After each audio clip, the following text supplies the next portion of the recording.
today's lesson, section 7.2b. We're talking about addition and subtraction formulas again, but here we're going to apply them in our verifying our identities problems. And we'll show one side is equal to the other side, and then also we'll use them to help us evaluate given ratios rather than given angles to begin with. Okay, so here if I have 1 plus tangent of x equals, over 1 minus tangent of x equals tangent of pi over 4 plus x.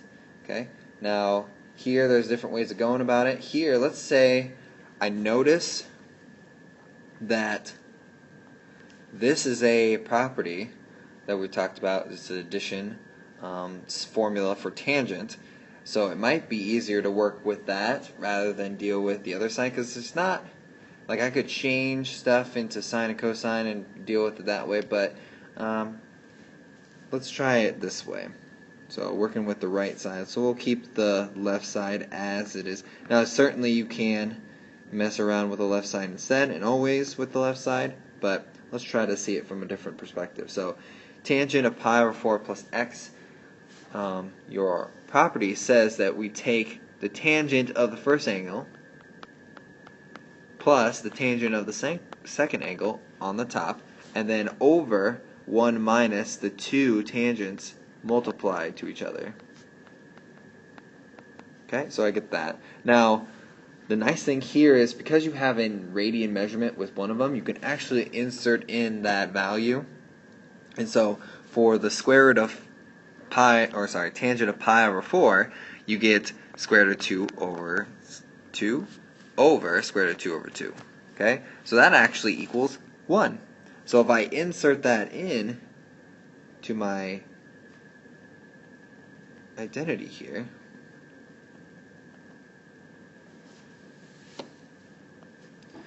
so then tangent of pi over 4 would be 1 plus tangent of x. Well, it looks like the numerator looks very similar now. So then 1 minus times, and then I'm going to insert 1 in for tangent of pi over 4. So now doing just a little bit of housekeeping there.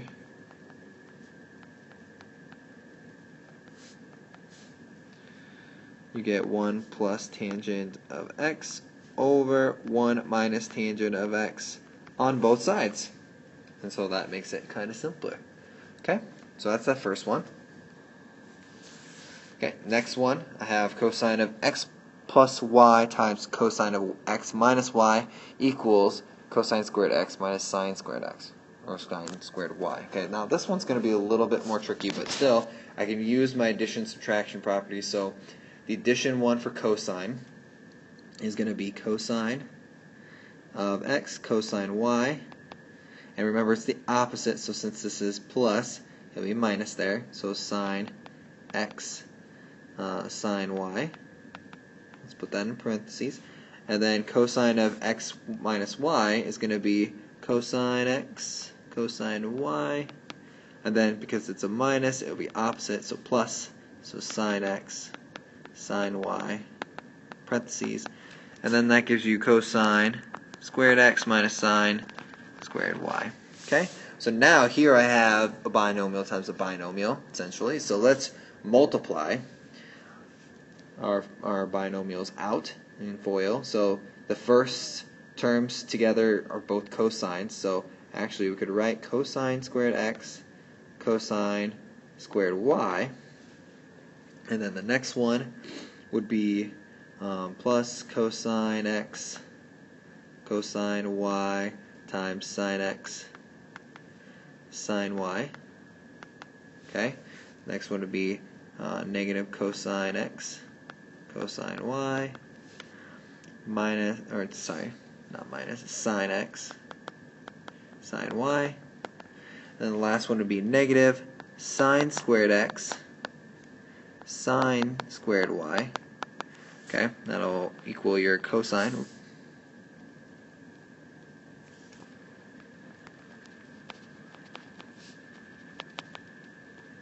Okay, almost barely, or almost got it all on one thing. So then now, here, this one and this one cancel each other out because they're opposite sides. So our statement becomes a little easier to write.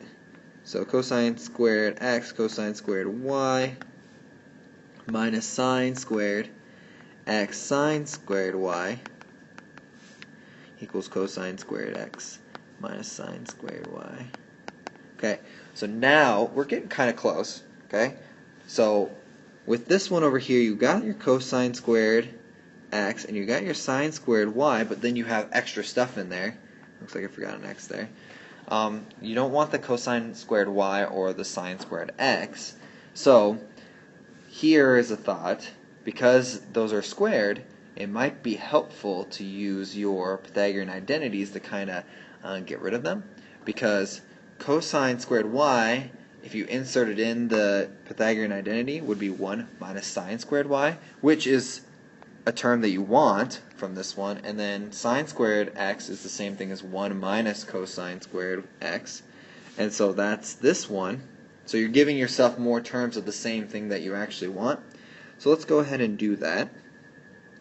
So cosine squared x, and then insert 1 minus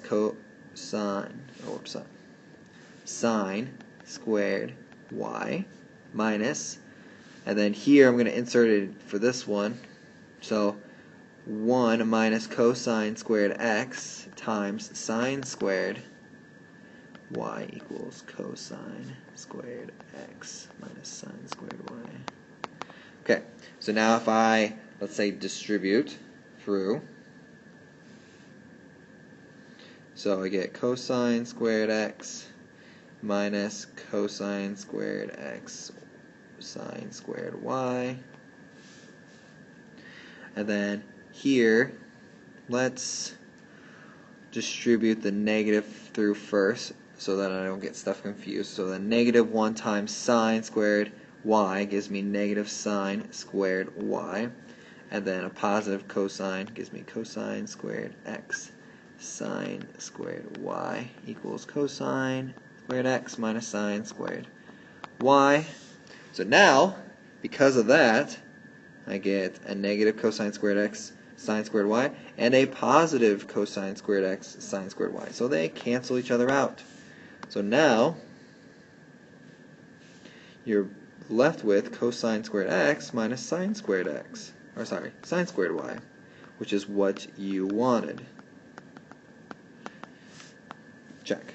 Sorry about the confusion with x's and y's. There's too many of the same terms repeating every time. So there you go. So there's another example of how you can use your identities that you know, insert them in to help you simplify something and show both sides equal one another. Okay?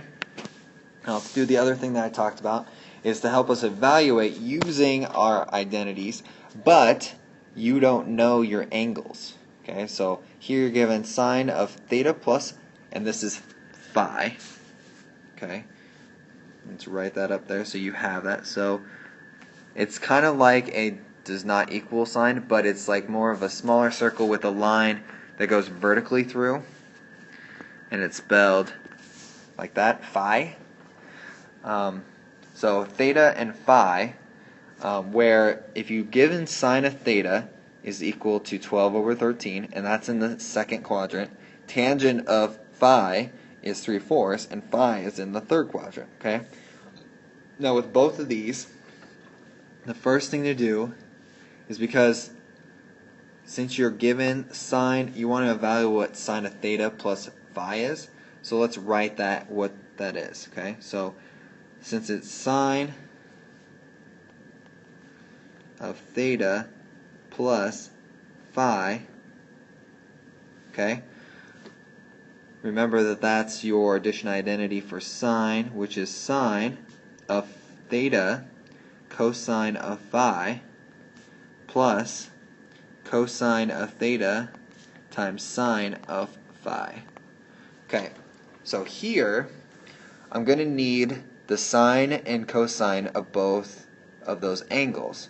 Now you're only given a sine ratio and a tangent ratio, so what we've got to do first is we have to figure out what the other ratios are so we can insert them in. Because right now, you could insert in the 12 over 13, because you have that. but you don't have anything else because they gave you tangent for phi, so you really don't have any of the phi angles for right now. So let's write make a triangle for theta and one for phi. So theta is in the second quadrant, they said. They say that sine is 12 over 13, so opposite over hypotenuse. So now I need to figure out the adjacent side. So 12 squared plus x squared equals 13 squared. So if I do my math here, subtract the 144 over the 12 squared, that gives you 25. And then take the square root. So x, now remember it's plus or minus.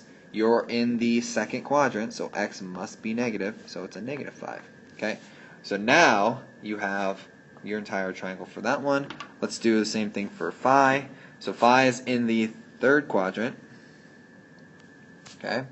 They give you tangent, so that's opposite over adjacent. Okay? Now, they give you 3 over 4, but since you're in the third quadrant, that's the same thing as saying negative 3 over negative 4. They just cancel out. So you got to attach those negatives. And then apply your Pythagorean theorem to it.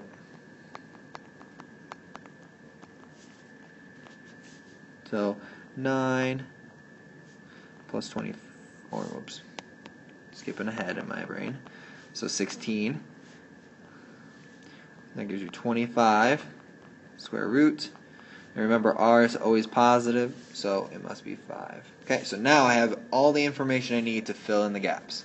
So cosine of phi, so remember this part is your phi angle. That is your theta. So phi is, for cosine, is the adjacent over hypotenuse, so that must be negative 4/5. Cosine of theta is adjacent over hypotenuse, so negative 5 over 13. And then sine of phi is opposite over hypotenuse, so negative 3 over, let me make that 3 a little bit better for you. There you go. 3 over 5. Okay, so now I have all the information, I have all my numbers inserted in. Now I can get an exact value, which is going to be a fraction. So 12 times negative 4 is negative 48. 13 times 5 is 65. Plus negative 5 times negative 3 is going to be 15 over 65. So I'm putting those together gets you negative 33 over 65, and which doesn't reduce because 33 is 3 and 11, 65 is 5 and 13, so all prime numbers there, so can't go any further.